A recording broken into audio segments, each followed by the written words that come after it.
Y analizamos también otra arista de lo que ha sido todo este conflicto, también para nuestra salud. Mar Romero Sala está aquí para explicarnos qué implicaciones tiene la ocupación de la ex central nuclear Chernóbil por parte de los militares rusos. Mar, ¿deberíamos preocuparnos por esto?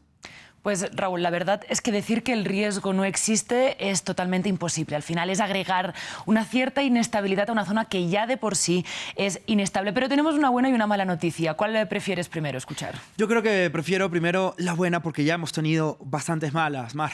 Bueno, la buena noticia es que la zona de más alto riesgo de Chernóbil, ahí donde sucedió el accidente, donde había la planta, está cubierta por una especie de sarcófago de cemento y de hierro que es más grande que el estadio de Wembley, para que nos hagamos una idea de las dimensiones, con el objetivo de inactivar esta radiación que surge de la zona más contaminada de Chernóbil durante al menos 100 años. Es una estructura muy resistente y algo muy grave debería pasar para que esto se tambaleara o dejara pasar la radiación. Por ejemplo, no sé, que fuera bombardeada directamente, claro. Algo que por ahora parece bastante improbable que suceda. Entonces, hay esta estructura que de alguna manera protege la zona más contaminada de Chernóbil. La noticia mala es que este daño no se extiende más allá de lo que está tapado, de lo que está cubierto, y toda la zona, llamada la zona de exclusión, también está contaminada. Y de hecho es por eso que la agencia nuclear ucraniana ha dicho que ha notado unos niveles más altos de radiación en la zona, aunque todavía no habían aumentado a niveles críticos.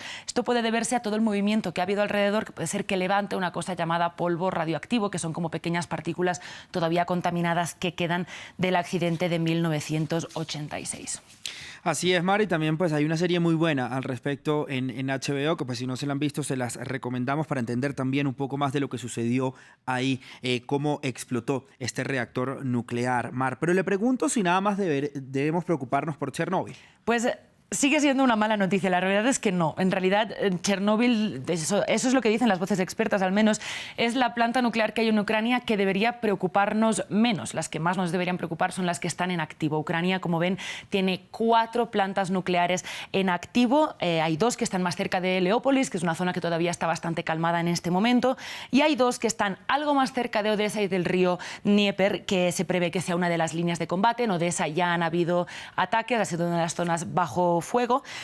Ucrania es bastante grande, es decir, que no es que estén en riesgo ahora mismo, pero están en zonas más cerca de lugares donde han habido combates. Son plantas nucleares activas, por lo tanto el desastre podría ser mucho mayor si llega a suceder algo en esas regiones.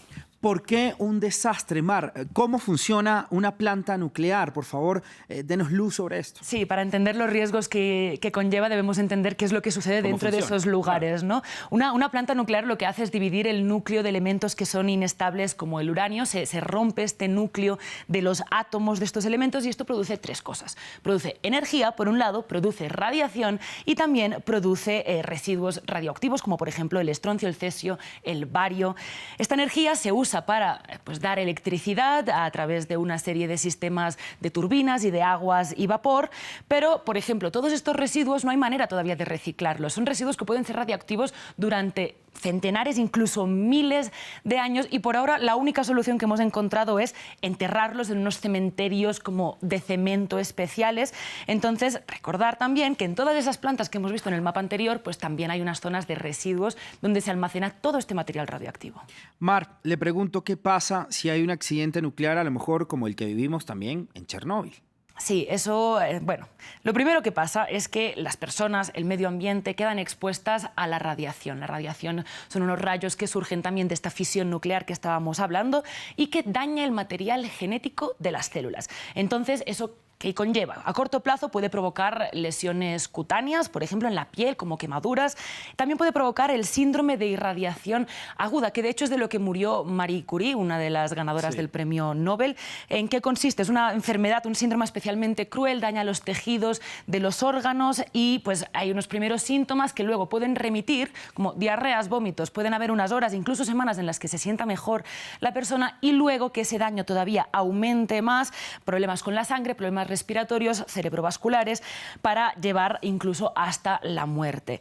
A largo plazo, lo que sucede es que aumenta el riesgo de cáncer, se calcula que entre el 3 y el 5%, y también hay un especial riesgo pues, en caso de los niños y los fetos, puede provocar abortos espontáneos y puede provocar daños en el feto pues, de crecimientos o incluso también de deformaciones. Lo mismo que pasó entonces en Chernóbil, ¿podría pasar ahora, Mar? Pues la verdad, desde el análisis que estamos haciendo, es más bien no, sobre todo porque hemos aprendido mucho desde entonces. Repasemos qué es lo que ocurrió. Como decías antes, y si no, véanse la serie, como decía Raúl, este accidente sucedió en 1986, falló un reactor, explotó con una fuerza 200 veces mayor a la bomba nuclear de Hiroshima, por ejemplo, y afectó a 3 países, Ucrania sobre todo, Belarus y también Rusia. Entre las primeras personas que respondieron a esta emergencia se calcula que murieron unas 50. Por ejemplo, los bomberos que acudieron a apagar el incendio que estuvo 9 días quemando. Y luego, pues en las cifras de los efectos a largo plazo hay mucho disenso. El Foro de Chernóbil calcula que son 9.000 las muertes atribuibles a este accidente por cáncer. La Agencia Internacional de Investigación del Cáncer, en cambio, tiene unas cifras que oscilan desde las 6.000 hasta las 38.000, un rango muy amplio, y Greenpeace llega a calcular que podrían ser entre 93.000 o 200.000 las muertes asociadas a este riesgo que ocurre en Chernóbil. En cambio, también tenemos un accidente como el de Fukushima, que pasó más recientemente, hace apenas unos 10 años, y en ese momento se ha visto que, pues también por la más rápida respuesta que hubo a este accidente, todavía la OMS no es capaz de decir que haya habido un aumento de los casos de cáncer en esa región de Japón. Entonces, eso nos puede dar indicaciones de que, a pesar de que hubiera un accidente, probablemente estamos mucho más preparados para responder a ello. Y por supuesto, ojalá que nunca vuelva a pasar un accidente, una tragedia como estas, Mar, porque además, o sea, es dolorosa, ¿no? O sea, ver cómo se va generando tus células, se va generando todo y pues morirte de esa la manera estigmatización incluso que genera respecto a esas zonas, ¿no? En Fukushima ni siquiera ha habido un daño tan grande a la salud humana, pero hay personas que ya ni siquiera quieren vivir ahí, que no quieren comprar los productos que se venden ahí. Entonces, eso también es algo que tenemos que tener en cuenta. Por todo el temor que esto genera. Mar, muchísimas gracias, como siempre, por toda la información y pasamos ahora a saludar a nuestra segunda invitada del día.